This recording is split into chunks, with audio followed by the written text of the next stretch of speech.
आप फौजी हैं, आप जानते हैं सरहद पर हावी बने रहने की आपकी क्षमता सिर्फ आपकी शारीरिक ताकत पर निर्भर नहीं करती, बल्कि आपके पास हथियार कैसे हैं, आपके साधन कैसे हैं, उसी के अनुसार वर्चस्व होगा।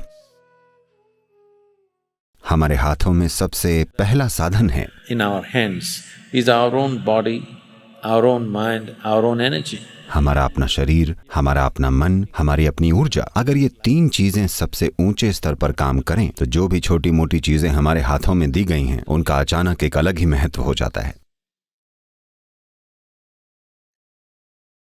जिन लोगों का अपने सिस्टम पर कंट्रोल है छोटी छोटी चीजों से, वो बड़ी चीजें कर जाते हैं, सिर्फ इसलिए कि हमारे पास पहला साधन यही है, ये शरीर, ये मन, ये ऊर्जा।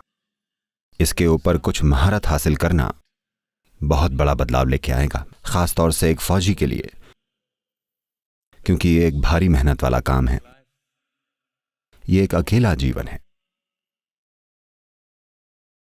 अगर कोई अपने खुद के भीतर बिल्कुल सुलझा हुआ नहीं है तो अकेले होना बहुत मुश्किल है।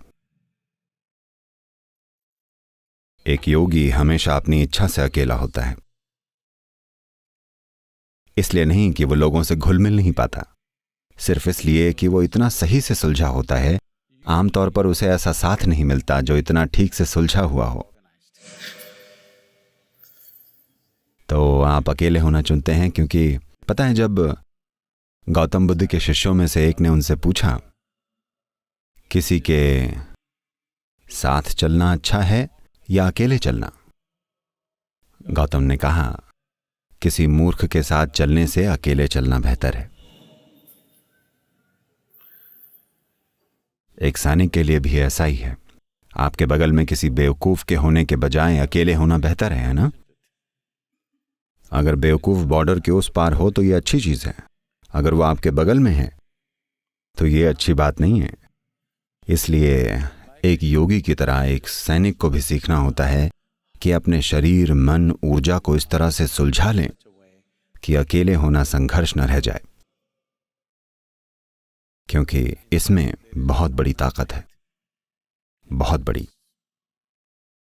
एक इंसान असाधारण बन जाता है सिर्फ इसलिए क्योंकि उसमें खुद को इस तरह व्यवस्थित करने की क्षमता है कि अकेले होना कोई मुद्दा नहीं है।